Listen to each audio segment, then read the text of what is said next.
மேடையிலும் மற்றும் வந்திருக்கும் என் இனத்தவர்களே உங்கள் அனைவருக்கும் என் முதற்கண் வணக்கம்.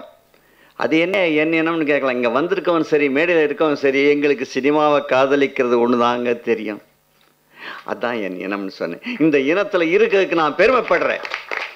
ஏன் தெரியுமா, நான் அடிக்கடி சொல்றது உண்டு, மனுஷனுடைய கவலையை மறக்கிறதுக்கு கலை வேணும். கவலையில் வாவை எடுத்துருங்க, கலை வரும். இந்த கலையினுடைய தலைமகளாக இருக்குது சினிமா. அந்த சினிமாவில் நானும் ஒரு அங்கமாக இருக்கேன். நினைக்கல ரொம்ப சந்தோஷமாக இருக்குது. அதாவது டாக்டர் சீனிவாசனுடைய சிஇஓ பேசையில் என்ன சொன்னார், எனக்கு இந்த ஜேர்னி கிட்டத்தட்ட 60 வருஷமானு சொன்னார். உண்மைதான். நான் குழந்தை நட்சத்திரமாக நடிச்சிருக்கேன். அது ஏற்கனவே சில பேருக்கு மட்டும் தெரியும், 10 பேருக்கு தெரியும். அந்த காலத்தில் doctor K Subramanian number 1 director of India. K Subramanian பத்மநாபனுடைய அப்பா. அவருடைய படத்தில் it's a short film. Jawaharlal நேருவே ஹீரோ, அவரே கூட வைஜெயந்திமாலா எல்லோரும் இருக்காங்க, இப்போ பக்தவச்சலம் காக்கான் எல்லோரும் இருக்காங்க. அதில் என்னுடைய ஷார்ட் வந்து நான் ஜவஹர்லால் நேரு விரலை நான் பிடிச்சிக்கணும், சில்ட்ரன்ஸ் டேக்காக எடுத்தது. என்னுடைய விரலை ஒரு சின்ன பொண்ணு, அழகான பொண்ணு, என் மனைவி மாதிரின்னு வச்சுங்களேன்.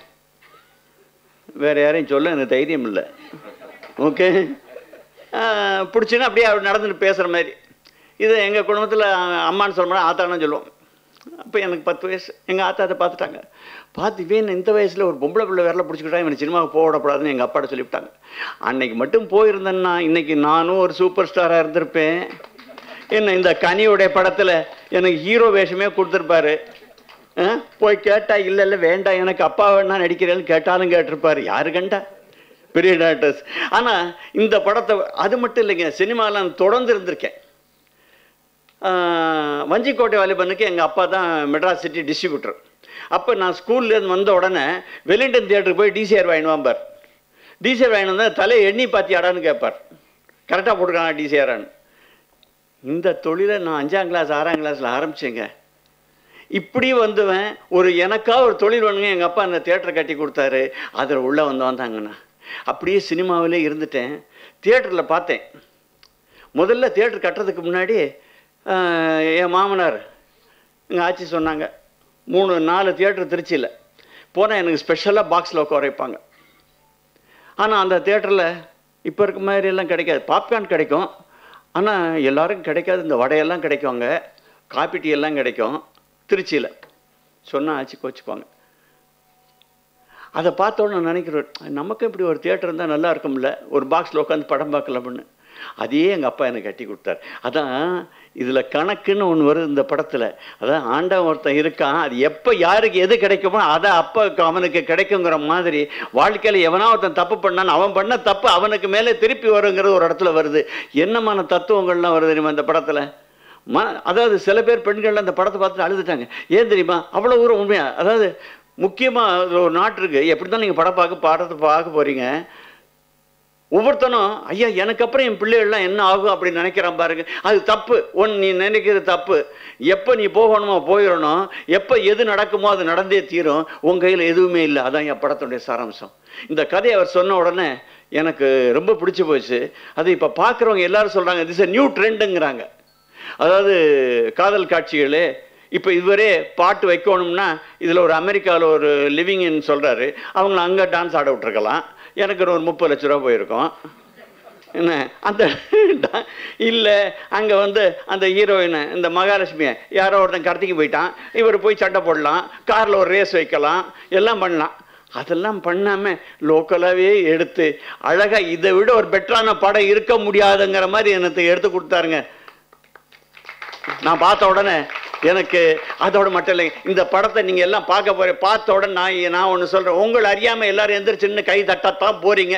கை தட்டலைன்னா என்னை கேளுங்க. உங்களை அறியாமல் அந்த படத்தினுடைய இம்பேக்ட் அப்படி.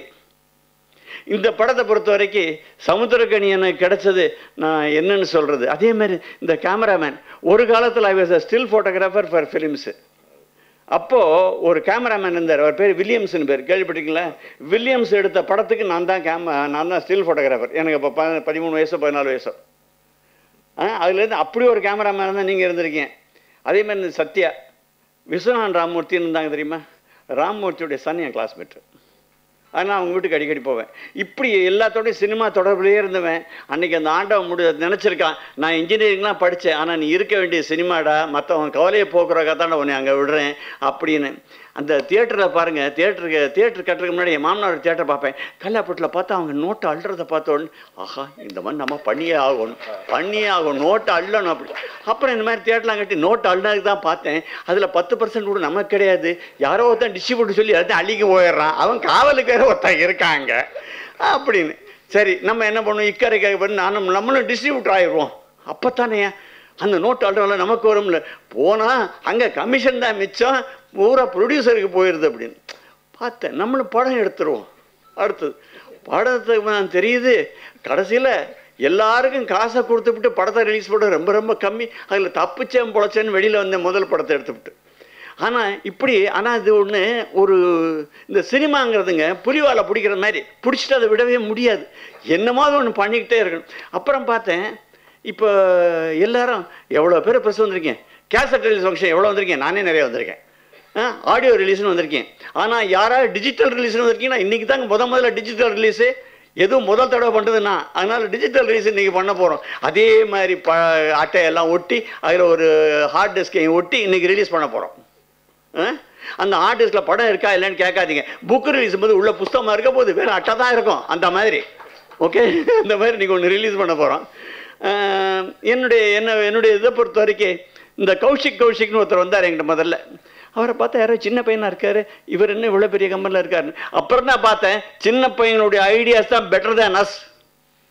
ஏன்னா ஒரு உதாரணத்துக்கு நான் ஒன்று சொல்கிறேன். இந்த படத்தை நான் பார்த்தபோது என் பேத்தி என் பக்கத்தில் உட்காந்து, அவன் மெடிக்கல் காலேஜில் செகண்ட் இயர் படிக்கிறான். அவன் எந்திரிச்சு கை தட்டினான், ஆஹா அந்த ஏஜ் குரூப்புக்கும் படம் பிடிக்குது, அப்போ நிச்சயம் நமக்கு வெற்றி தான் அப்படின்னு.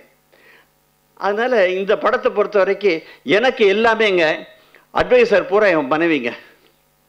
அதாவது இவங்களை நான் கூட சேர்த்துக்க வந்து அதில் தொழிலில் வளர ஆரம்பித்தேன். ஏன் தெரியுமா, ஆணுக்கு இருக்கிறது வேகம், பெண்ணுக்கு இருக்கிறது வேகம் தெரிஞ்சால் நிச்சயம் வெற்றி நிச்சயங்கிறத புரிஞ்சுக்கிட்டேங்க. அதே மாதிரி இந்த படத்தை எடுக்கிறதுக்கு எனக்கு 2 பேர் உறுதுணை நின்னாங்க. என்னுடைய சிஇஓ டாக்டர் சீனிவாசன், மூச்சு வாங்க பேசிக்கிட்டார அவர் தான். அடுத்தது எங்கே இவர் ஒரு நடிகர், 1500 எபிசோடு நடிச்சிருக்காரு அந்த படத்தில். அப்புறம் அந்த டைரக்டர் படத்தை எப்படி நிறுத்துறதுன்னு தெரியல. அந்த சீரியலில் இவருக்கு விஷம் கொடுத்து அவர் கொண்டு விட்டார். ஹீரோ செத்து போனால் படம் முடிச்சு விட்டார் அந்த படத்தை. அப்படி தானே கரெக்ட் இல்லை? அதனால் இவர் ஏன்னா ஒரு நடிகர், அவருக்கு பல மாதிரி கேரக்டர் நடித்த பழக்கம் இருக்கும். அவரையும் எடுத்துக்கிறேன். அவர் வந்தார் என்கிட்ட. வந்து சேர்ந்த உடனே உனக்கு என்ன பதவி வேணும்னு கேட்டேன். என்ன அப்பம் இப்படி சொத்தா போச்சு, கேட்குற பதவியை கொடுத்துருவோம். முதல்ல வந்து பிடிஓன்னார். பிடிஓன்னா எனக்கு தெரிஞ்சு பிளாக் டெவலப்மெண்ட் ஆஃபீஸர்னு. பிடிஓ பரவாயில்ல வச்சுக்க அப்படின்னு. அப்புறம் வந்தார். இப்போ கொஞ்ச நாள் முன்னாடி பிடிஓ வேண்டாம் எனக்கு சிஓஓன்னு வச்சுக்கிறேன். எந்த வேணா வச்சுக்க நீ. ஆனால் இவங்க 2 பேரும் எனக்கு வலதுகரம் இடதுகரம் மாதிரிங்க. இவங்க 2 பேரும் இல்லைன்னா இந்த மாதிரி, அதாவது பைசா வாரியாக கனெக்ட் பண்ணி ஒவ்வொருத்தனையும் கையெழுத்து வாங்கி அக்ரிமெண்ட் போடாமல் நடிக்க விட மாட்டேன்னு பம்பெல்லாம் பண்ணி எல்லாத்தையும் கரெக்டாக ஜிஎஸ்டிலாம் கனெக்ட் பண்ணி வாங்கி அக்கௌண்ட்ஸை பர்ஃபெக்டாக மெயின்டைன் பண்ணி இவ்வளோ பிரமாதமாக பண்ணாங்க. இது எல்லாத்துக்கும் மேலே என் மனைவி தான் என் தலை. இது ரைட் ஹேண்டு, இது லெஃப்ட் ஹேண்டு. தலையை இப்படி ஆட்டுறதா இப்படி ஆட்டுறதுன்னு அவங்க தான் டைரக்ஷன். இப்படி ஆட்டினா சார் இல்லைன்னு சத்தம், இப்படி ஆட்டினா அதுதான் அர்த்தம். அந்த மாதிரி இவங்க 3 பேருனுடைய இதில் தான் இந்த படத்துக்கு நான் இவ்வளோ தூரம் சொன்னேன். ஆனால் இந்த டைரக்டர் பார்த்த வரைக்கும் எனக்கு அந்த காலத்தில் 2 டைரக்டர் ரொம்ப பிடிக்கும். ஒன்று பாலச்சந்தர், அவருடைய மரோ சித்திர படத்தை 3 தடவை 4 தடவை பார்த்தேன். அவர் ஞாபகம் தான் வருது நீங்கள் எடுத்த படத்தை பார்த்தா. இன்னொன்று வந்து பாரதி ராஜாங்க, அவருடைய ஒரு படம் எனக்கு ரொம்ப பிடிச்சது, என் மனசை உழுக்கிறது வேதம் புரியுதுங்கன்னு ஒரு படங்க. அந்த பாரதி ராஜாவை இந்த பாலச்சந்திரையும் நான் இவர்கிட்ட பார்த்தேங்க. அப்படிதான் நான் சொல்லுவேன். ரொம்ப ரொம்ப எக்ஸ்ட்ராடினரியாக பண்ணிருக்கு, மனசை தொற்றுச்சு ரொம்ப இடங்களில். அதாவது என்னுடைய வயசுக்கு எனக்கு அப்புறம் பிள்ளைகளுக்கு என்ன ஆகும்னு நான் கவலைப்படக்கூடாது, அதுக்கெல்லாம் ஆண்டவன் ஒரு கணக்கு வச்சுருப்பான் அப்படின்னு. அதோட டைம் இல்லை, எனக்கு டைம் இல்லைன்னு சொல்லக்கூடாது. நீ என்ன அந்த டைமுங்கிறது தானாக இருக்கும் போகும் அப்படின்னு ஒரு தத்துவத்தை சொல்லி கொடுத்துருக்காரு. இதில் நிறைய சொல்லி கொடுத்துருக்காருங்க. படத்தை பார்த்தீங்கன்னா தெரியும். இதுக்கு மேலே என்ன சொல்கிறேன்னு தெரியல. இந்த படத்தை பார்க்க எனக்கு 2ஆடா பார்ப்போமா 3ஆடா பார்ப்போமான்னு தோணுது.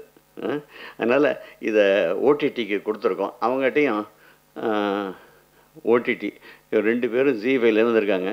அவங்ககிட்டலாம் ஒரு வேண்டுகோள் வச்சுருக்கோம். இப்போ we are placing a request or we have placed a request. Will you permit us to apply for national awards? we are sure that this picture will get national awards. Once we get a national award, then you can put a title, National Award winner picture. No? It will add publicity to you. We are trying for a national award, state award, even why not I try for even Oscar? What is wrong? One picture out of USA will get an Oscar award. Why not I try? And let me try for film festivals. Okay? And whatever I do, whatever we do, the credit will go to ZEE5. Let it. Okay? எல்லாத்துக்கும் ஒரு கணக்கு இருக்கு. கரெக்டா? அப்புறம் இந்த குயில் குப்பம்னு நான் ஒரு வில்லேஜ் பண்ணுற சொன்னார். அது ஏன் தெரியுமா பண்ணுறேன்? ஏன்னா கண்ணதாசன் வந்து எங்கள் பரம்பரையில் வந்தவர். பாடுவார் முத்தப்பேட்டியார்னு ஒரு அறம்பாடு கவிஞர் தான். அதில் 8வது கவிஞர் அவர், 8வது தலைமுறை அவர், 9வது தலைமுறைனா. அவர் கண்ணதாசன் பாடியிருக்காரு, கொடுத்ததான் கொடுத்தான், யாருக்காக கொடுத்தான், உனக்காக கொடுத்தான், ஊருக்காக கொடுத்தான்னு பாடியிருக்காரு. அதனால தான் நான் இதெல்லாம் செஞ்சுக்கிட்டு இருக்கேன் என்று கூறிக்கொண்டு இந்த படத்தை நீங்களும் பார்க்க போகிறீங்க. பாருங்க பாருங்க பாருங்க. தயவு செஞ்சு ஒரே ஒரு ரிக்வெஸ்ட்டு, யாரும் ஒரு ஃப்ரேமை கூட ஃபோட்டோ எடுத்துக்கூடாதீங்க என்று கேட்டுக்கொண்டு விடைபெறுகிறேன். நன்றி, வணக்கம்.